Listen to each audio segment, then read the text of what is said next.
Hello again, welcome back to Illegally Cited. This is BGFH, and I'm back for another quick video. This time we're diving a little bit into cat lateral damage one more time. If you've watched my recent low vision spotlight or my early access video a while back, I'm not going to cover the game again. Fun little first-person cat destruction simulator, essentially. But I figured this is just a pretty low-key, just something interesting to watch. I'm going to do another one of my little kind of recap thought videos on this year's WWDC. As I'm recording this, it is the day after WWDC, June 9th, and I figure I wasn't sure if I was going to do one of these videos just because, I don't know, I mean, this year was, I would say, one of the least exciting but oddly positive WWDCs. But I figure, I've done these for like the last 2 years now, so it's kind of one of those things that I've continued to do, and they've gotten pretty good hits, pretty good viewership for these, so I'm like, you know what, yeah, let's do another one of these. So, Apple's WWDC, this is their keynote for their developer conference that takes place every summer, usually early June or so. And this year, I mean, there were some changes that were, I think, it was going to be a different show at one point. One of the things is that everyone was thinking, oh, okay, this is finally it. This is where we're going to get news on the new Apple TV. Because, of course, I had just bought mine at the reduced price when they announced that early this year. But they didn't. Rumor has it there was basically some issues with trying to get content providers on board and a few other things here and there. So I'm guessing that's going to be maybe, if they can, maybe a fall event or something like that. So, I could foresee even having two different events still this year. They usually have an iPhone event for August-ish. That's where they'll probably unveil like their iPhone 6S or 6 Plus S or whatever the hell you want to call it. They're that kind of thing, and iOS 9 will probably come out around that point. And then they typically have like an iPad and other miscellaneous kind of stuff later. So like a September, October maybe. I think that's when I got my iPad Air originally, is like maybe it was like September, October, or October, November maybe, I don't remember.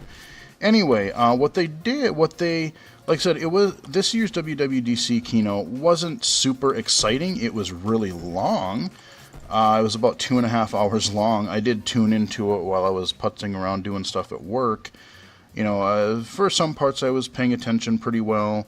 Others I was kind of just off doing my own thing because I was sort of, some parts weren't particularly interesting to me.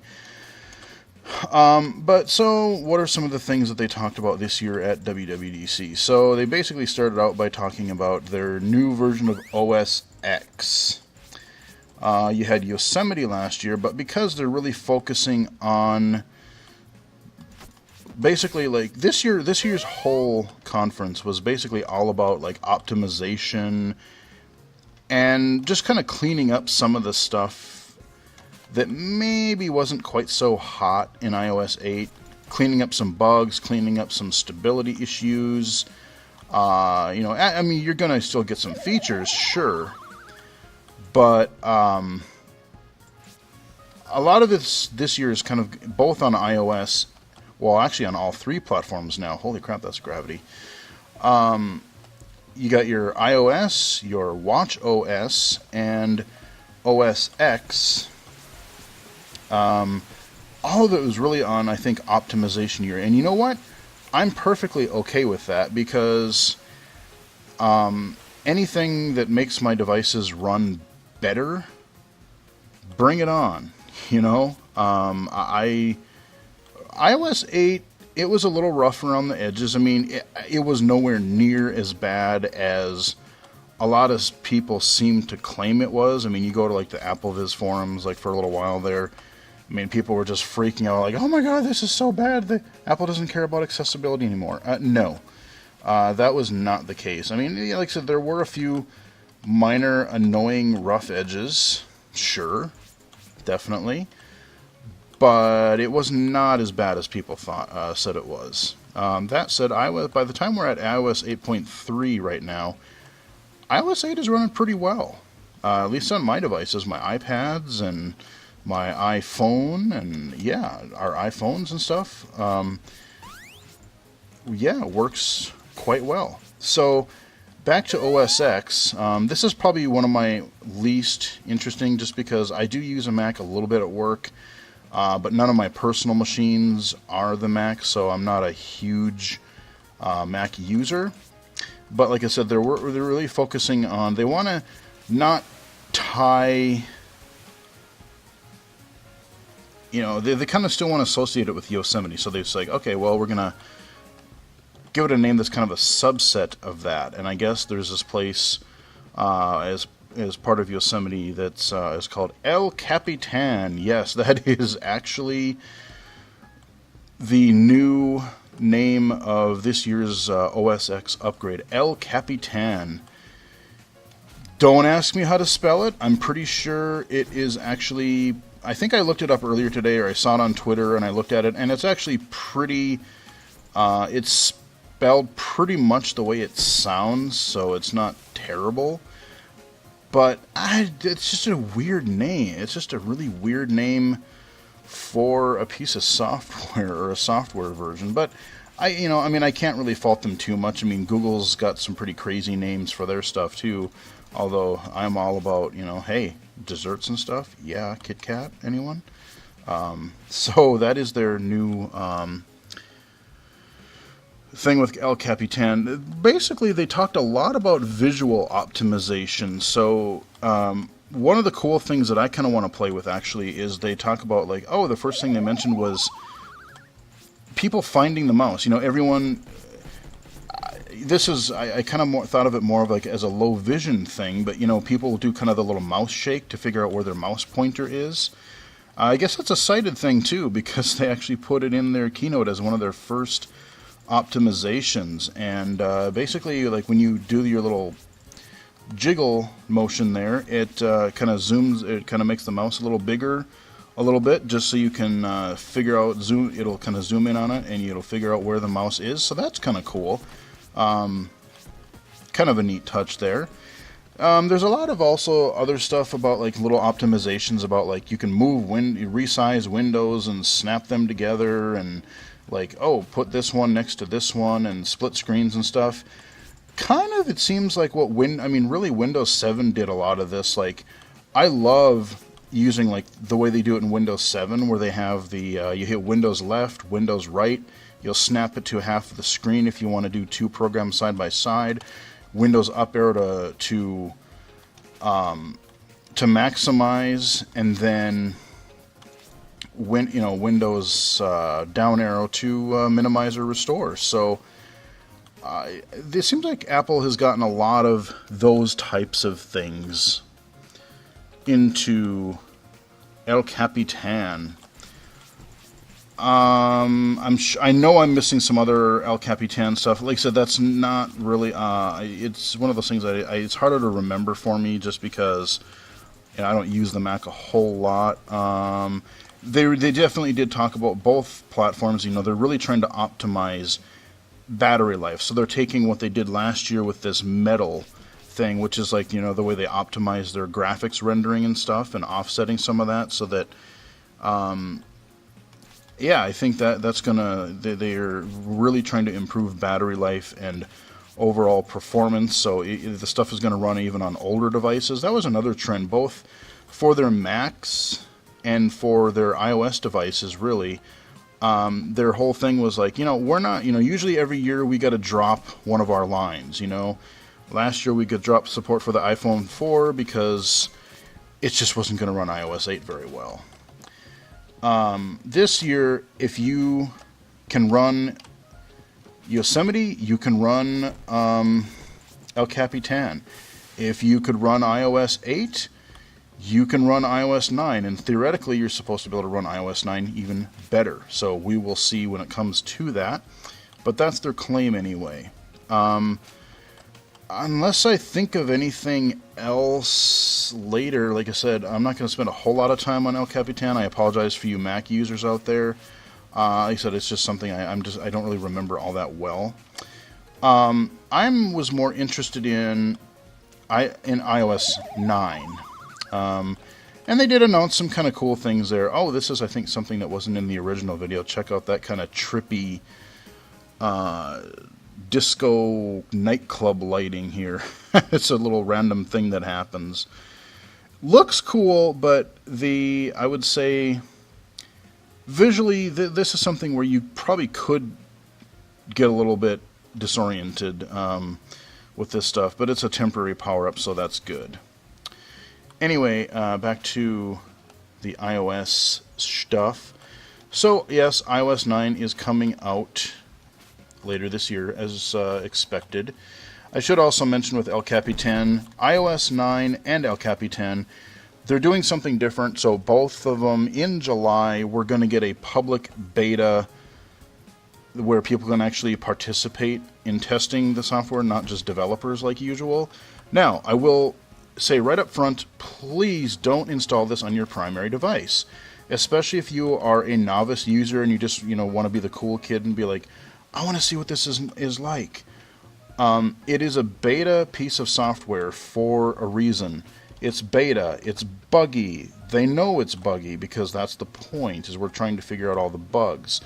So unless you have like a secondary device, or you don't mind basically restoring, from a backup if something goes horribly wrong, don't install the beta and then complain that it's broken. Because please just don't. I'm trying to get in this stupid cupboard here and it's just not happening. Here, let's try this.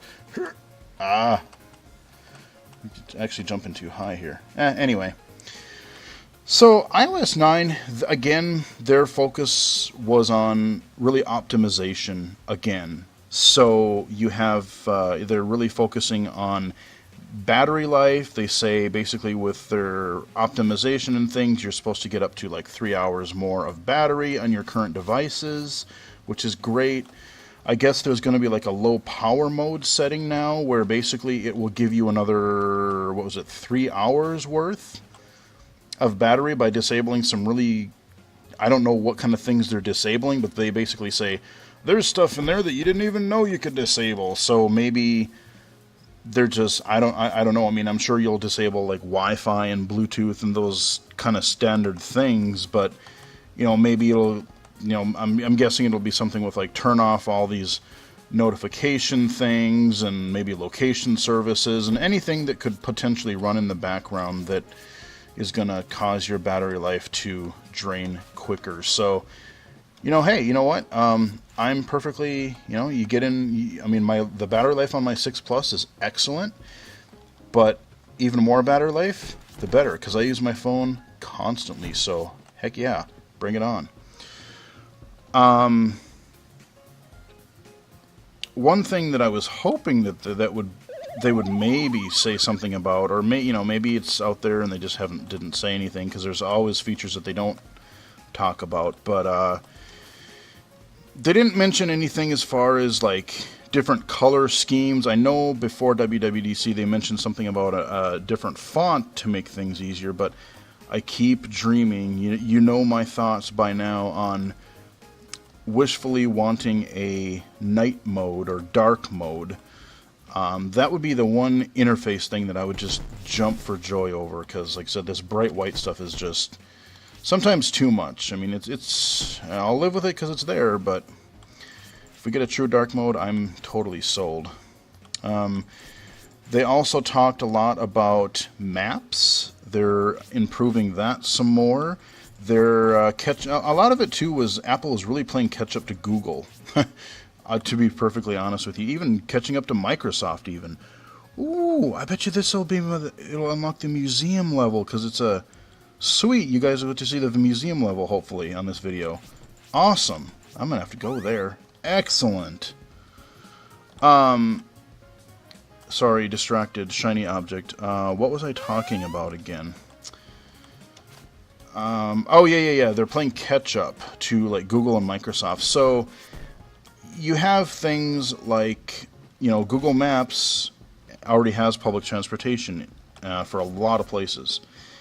Apple Maps is getting that, although, unfortunately, it seems like it's only going to be in a few really big, really popular areas, of course. New York, LA, all those types of places will get it. Where I live, it's a big city, but it's probably not going to have that at launch. I'm almost positive it's not going to have it at launch, so I will not be able to play with that. Because it'll integrate with Siri becoming smarter too, so you could be like, if it supports your area, you could be like, oh, when does the next 14 bus run? Or can I, what is the next train I can catch home? Or something like that. So that would, that would actually be kind of cool. But I'll probably have to wait a while before I get to see that for myself. So definitely looking forward to the transit stuff.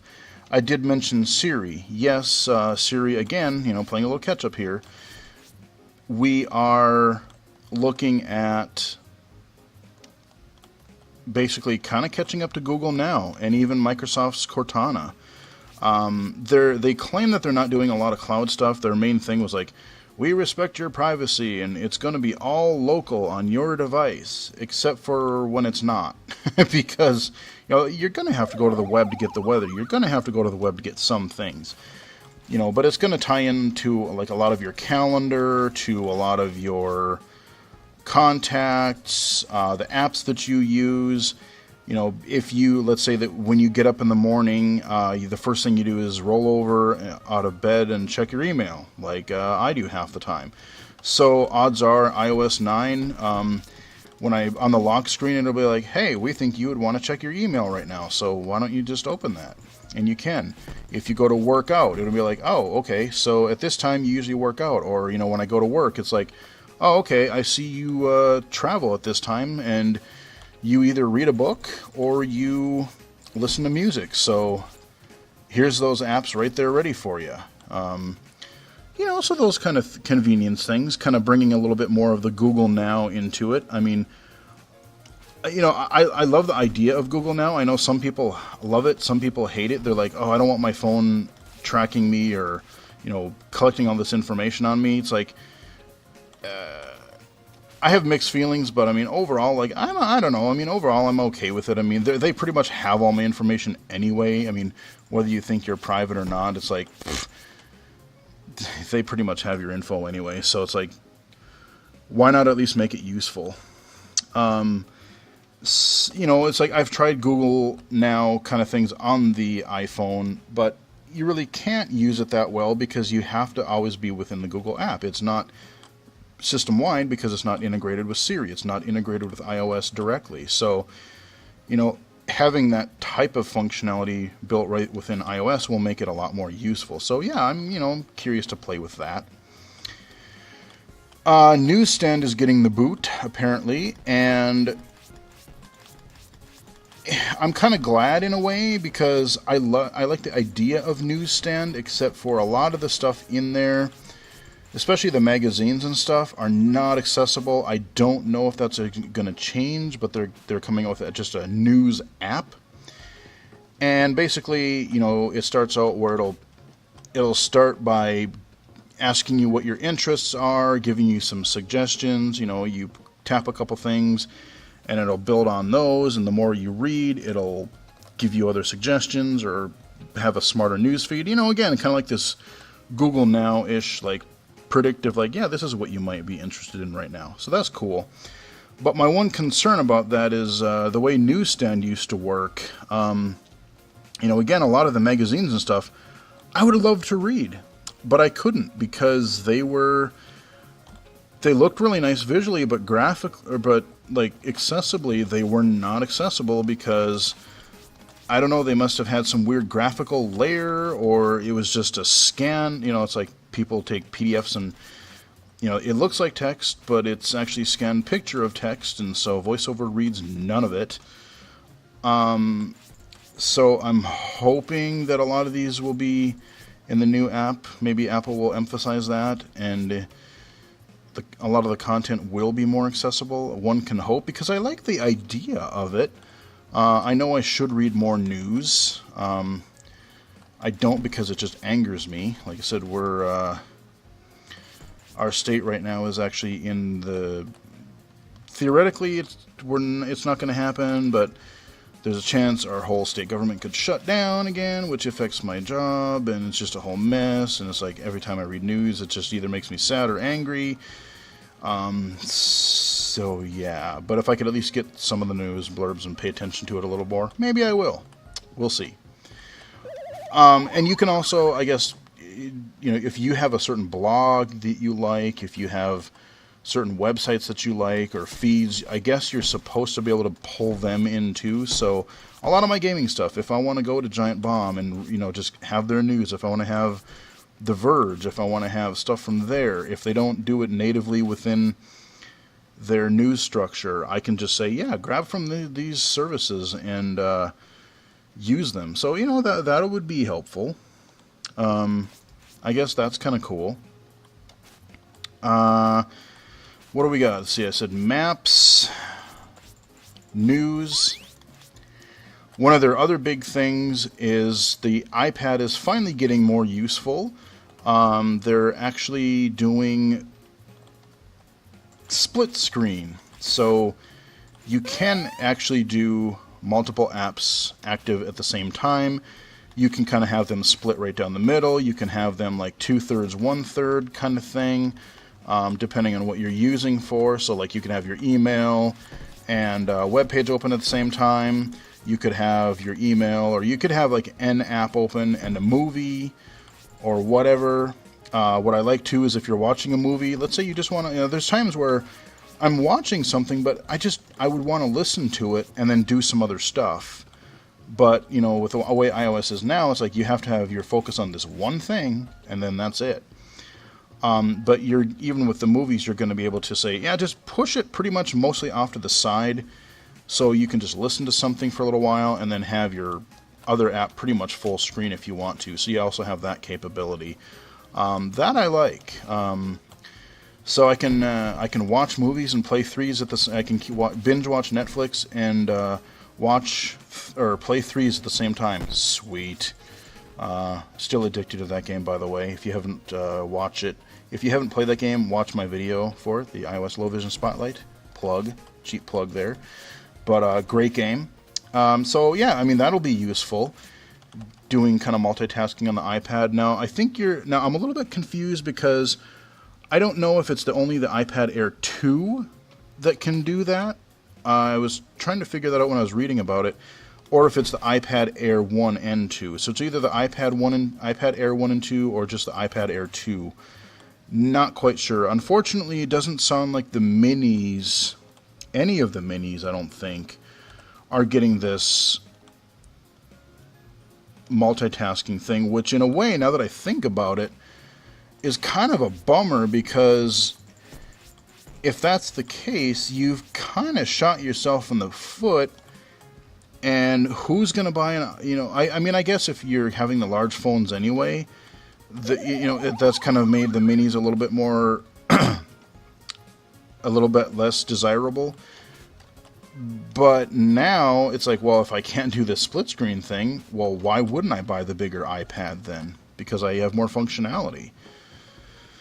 So yeah, having just thought about that, that's actually kind of interesting. So, the multitasking, that's cool. The news, all that kind of stuff. Again, like they're focusing on battery life and performance. They're talking about, this metal and all that kind of stuff. I talked about the battery life. That's excellent. Transit. God, I know I'm missing some other stuff. That Apple Music. After everything, they did talk about Apple Music, and that was something that was kind of this worst kept secret. Yes, Apple's going to be doing a streaming music service kind of thing, kind of like, they want to catch up to Spotify and all kinds of stuff like that. But I'm going to go to the next level here, and then we will pick up there because we might have this loading bug. So I will talk to you in a second. All right, we are back in the museum level. So this is a first for me too. So as we're finishing up talking about Apple, we get to see, I get to see a level that I've never seen, and so do you. So sweet. So Apple Music. Basically, for $10 a month, you get unlimited streaming. You can play songs on demand. You don't get ads. And then you have things like you get curated stations by actual artists. Their whole thing is like, oh, but let's have stations curated by actual musicians that, that play music and, can recommend stuff better. I mean, honestly, like for the new stuff, they mention a lot of new bands and stuff like that. I'm not into a lot of the stuff that they, talked about there. I could care less about a lot of modern music. I know I'm getting old already. Get off my lawn, right? But, I mean, I love to discover new music, so if they can do something with, I like rock. I like classic rock. I like some new rock, some of it. But, yeah, if I can get some, recommendations, sure. But, that's not something that hugely sells me on it right now. Right now, I haven't done a review for the app yet. I've thought about it, but I just haven't done it. Right now, I switched over to Google Music and have for the last couple months now because remember earlier on the channel, I liked Slacker Radio. Well, I love them in theory, but they kept breaking accessibility in their app really badly, actually. And I just got tired of it. I wrote to them. I was nice about it. I provided them I provided them information. They fixed it once in iOS 7 after a while, but it took them a while to do that. And then later on, every time they released a visual update to the program, 9 times out of 10 chance you could probably count on the fact that accessibility would be broken again.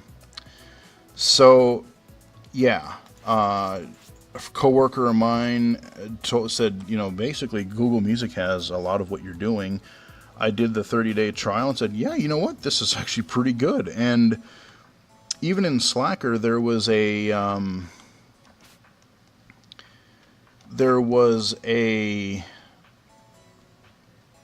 certain bands where you couldn't play an album on demand. You could play the artist, but you couldn't play the album. Not a lot, but there were a few that I ran into where that happened. So Google Music so far, anyway, I have run into that much less. There's been one or two where it's like I can't find a specific song, or maybe they don't have a really, a really niche album. But 9 times out of 10, they pretty much have what I'm looking for. So, is Apple Music, are they going to have something compelling enough for me to switch?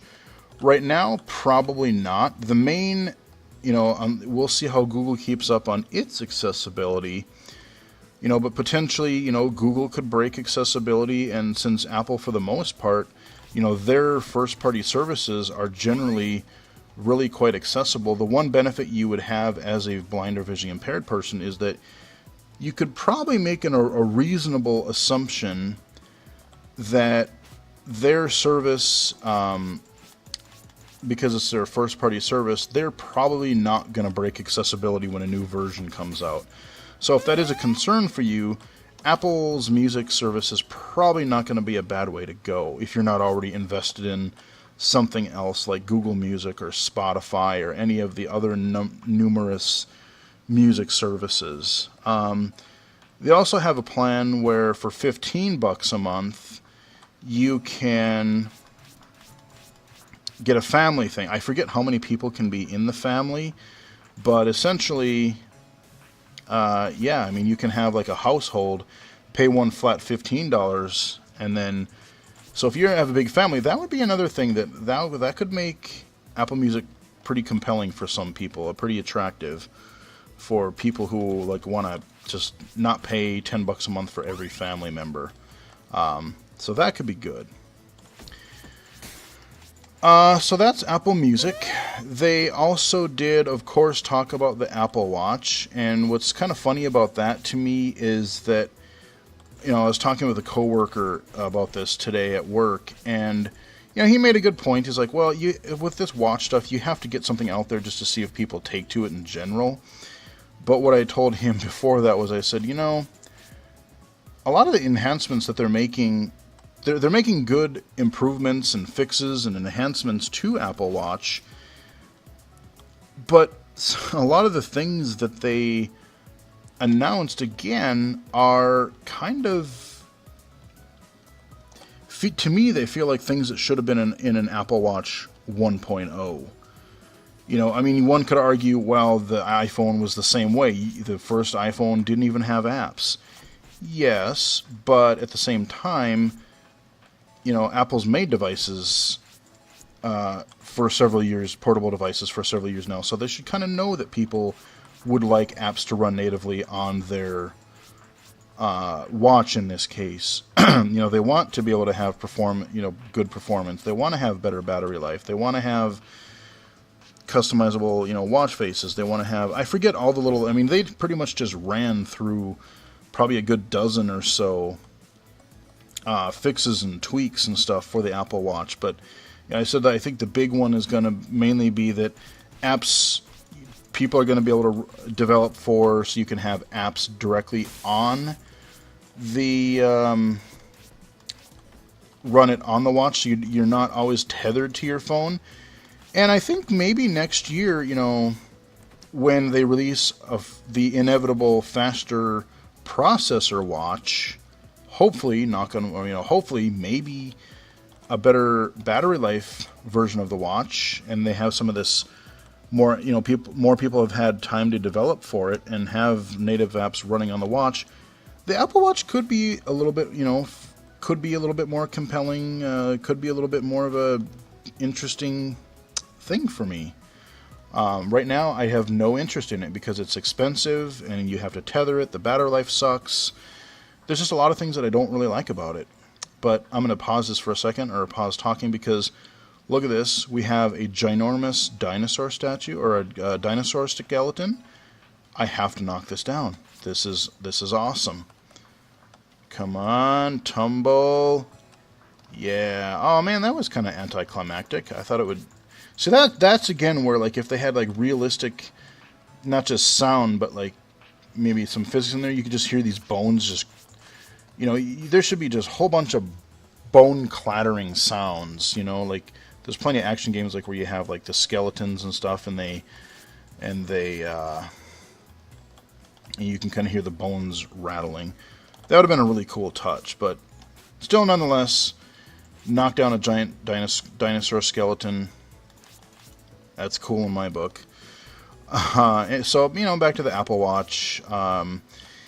Yeah, I mean, they're basically doing what they need to do. A lot of the enhancements, they're fixing some things that were kind of not working so well in the beginning. They were fixing some things. They're adding functionality that I think should have been there in the beginning, but, at least they're getting there. That update is supposed to be, so Watch version 2.0 is supposed to be out later this fall. I can't talk a whole lot about it because I don't have an Apple Watch, so, I don't really know all that much. Another coworker of mine does have an Apple Watch, and I was able to briefly play with it. VoiceOver does work on the watch, but the first thing I immediately noticed, and I think a lot of it's due to the tethering issue and maybe a little underpowered processor, a lot of things do load really slowly. If you're just checking the time and stuff, great. But if you're doing anything with an app or anything where you need to maybe load data, maybe you need to load a map, maybe you need to load a temperature thing if you're looking at the weather, stuff loads kind of slow. So Again, I'm not interested right now, but maybe when they get some better hardware, talk to me a year or two from now, and then maybe we'll be a different story. So they're getting there. They're doing what they need to do. I mean, I really can't complain. Again, their whole theme, optimization and performance improvement. So I can't really argue with that. The other thing they talked about is they're upgrading Metal, which is, like I said, they did that with iOS last year. They're doing that with OS X El Capitan. Their Swift programming language, because Microsoft and Google are doing it. Again, kind of a catch-up thing here. Again, we're noticing a theme. But it's nevertheless glad they're doing it. They announced, which got a huge applause, their Swift programming language, they are making open source. So yeah, you will be able to code for that. It's it's open source now, which is good. With Google Music, I forgot to mention that yes, it is coming out later, but it also, funny enough, they're actually going to have an Android app. So just like Google Music is available on iOS now, Apple's like, yeah, okay, you can have Apple Music on Google devices. It's not going to be near as integrated, obviously, but it's good that it's there. If you want to do, maybe you want the family sharing benefit that Apple Music has, you can put that on your Android device, so go for it. But so there's Swift programming. For being a developers conference, it was kind of just like another showcase of hey, this is what we're doing. I mean, yes, a lot of it did have to do with optimization. Obviously, is going to mean a lot for developers to make their apps run better. But it really didn't focus on programming things all that much, other than talking about Swift. A lot of that was just it was kind of just showcasing iOS 9 and all that kind of stuff. I'm sure when I stop recording, I will think of something that I forgot. I'm sure I forgot something, but I think that is most of it. I mean, I talked about the Mac, I talked about iOS, I talked about the split screen and the gestures for the new iPads. I talked about the Google Music, Apple Music, the news, the Apple Watch. What else? Those, I think, are really the key takeaways. The upgraded Siri, and they call it proactive. I forgot to mention that before, but they call it proactive. That's where Siri and your iOS device, they're gonna try to be more predictive and kind of more of a personal assistant. So yeah, they talked about that kind of stuff. But yeah, I think that pretty much we're getting to the end of this. I think we're mostly wrecking everything in this museum, so you kind of got to see that. I got to see that as well, which is kind of a cool deal. Pretty huge level, I like. But like I said, you can always go check out. They did a really nice write-up on AppleVis. The Verge had a pretty good write-up detailed on everything. So I mean, if you want to know every little tidbit, I didn't spend a lot of time on some things, but if you really want to find out every little thing that they talked about, going through what gestures they added for OS X, or what very specific things they did for iOS or the Watch, especially. Go check those out if you want a little bit more detail. But I'm just kind of giving you an overview and my thoughts on how things went. So, like I said, overall, I think this was definitely one of the least exciting WWDCs. However, I don't see that as a bad thing. because especially like starting from iOS 7 and iOS 8, they ironed out a lot of the stability and overall issues pretty well over time, but I think less attention was paid overall to the operating systems. You know, they were, the last couple, iOS 7 and 8 were kind of buggy on initial release. Not terrible, but there were some pretty noticeable glitches and pretty noticeable bugs. So I'm glad, you know, that they're not just trying to cram every little whiz-bang feature into iOS 9. Like I said, a lot of it was, yep, we're playing catch-up to Microsoft. We're especially playing catch-up to Google. But also Google is doing a little bit of that too. Everyone's kind of catching up with, you know, specific features of everybody else. So, I mean, I can't really make fun of them, or I can't really talk badly about that. But you know, yeah, while not super interesting overall, I'm all about, you know, a few nice new features and just, hey, if you can optimize, if you can make my phone run faster, if you can give me significantly more battery life, yeah, bring it on. I'm perfectly okay with that. So, actually, this video has ended up being a little longer than I thought it would, as usual. Me and my big mouth. But if you've watched the whole thing, I don't know, congratulations, or I'm sorry, whatever, however you want to take it. But that is kind of my thoughts about WWDC this year. I will more than likely, at least on one of my devices, do the public beta in July.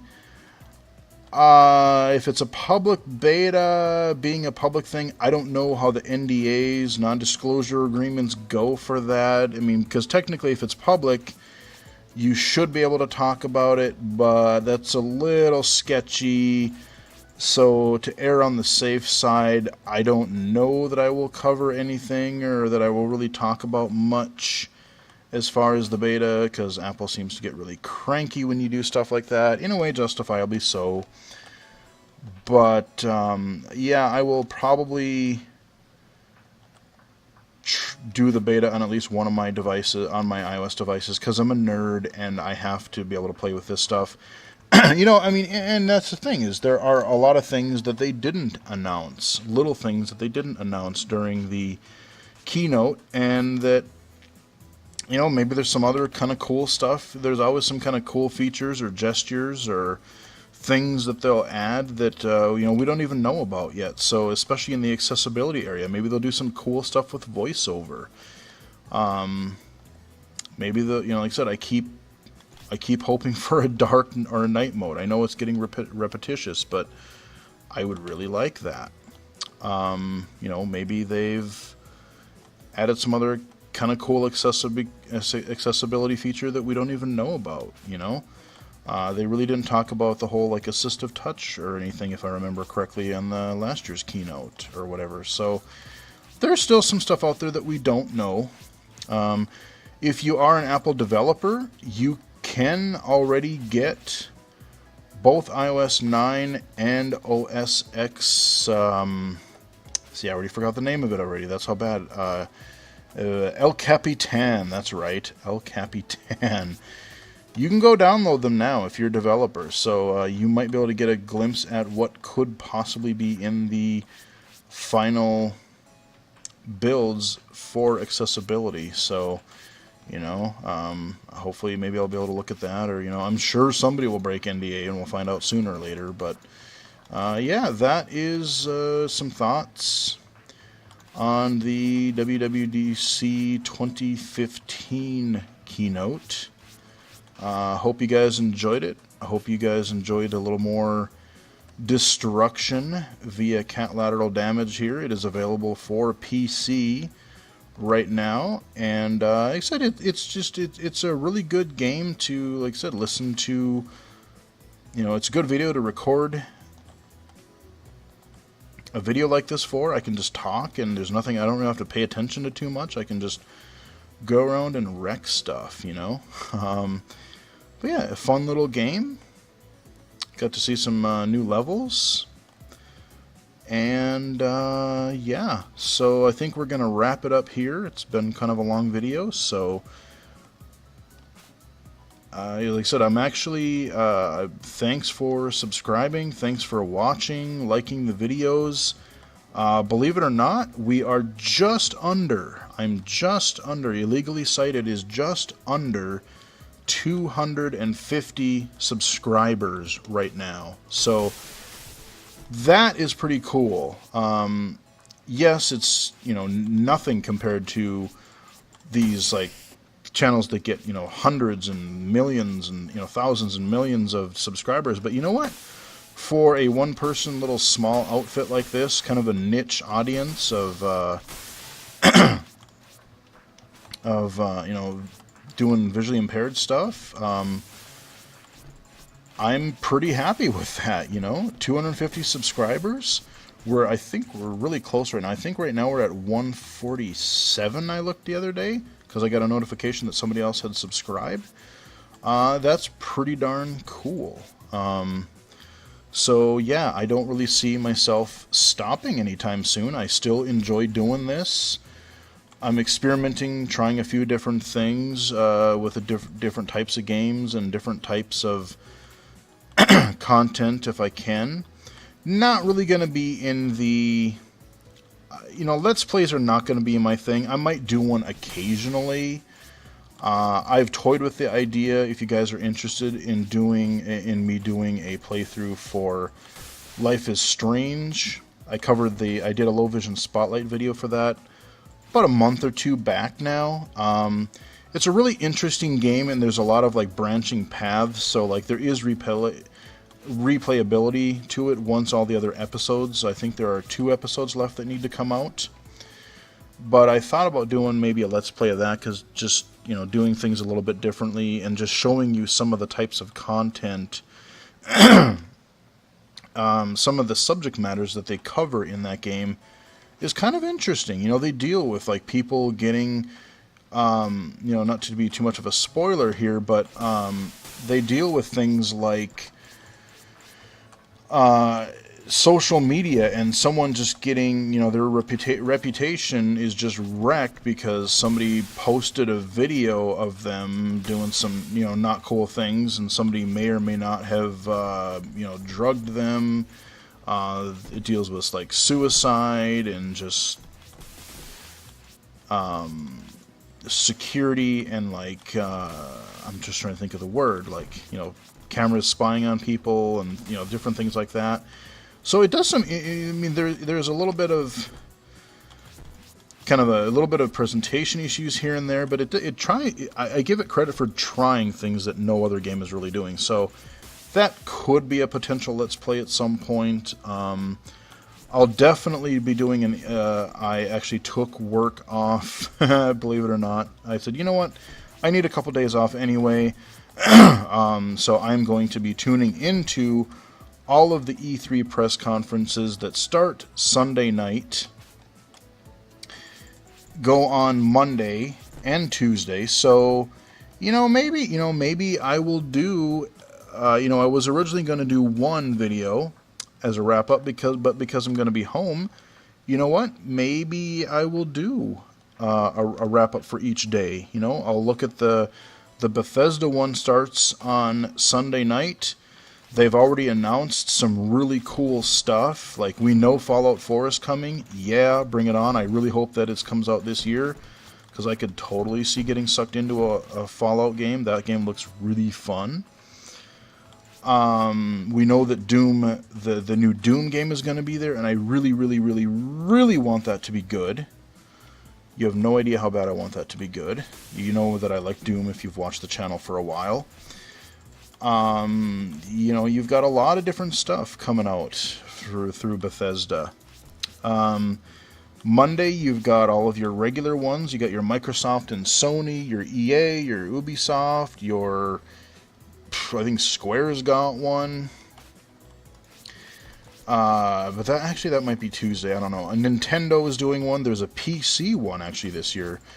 There's some kind of a PC press briefing this year, which I'm entirely intrigued about, because I mean, like I said, I've upgraded my PC, so I am ready to roll. Bring on the games. I know that I should be able to run them, no problem. We're probably going to see a lot as far as like virtual reality is going to be back. Morpheus is going to be there. The Steam stuff is going to be there. Oculus is obviously going to be there. So you're going to get to see a lot more of that. Maybe, you know, because a lot of this last year was a lot of conceptual things of like, hey, this is VR, this is some potential stuff we could look at trying to do.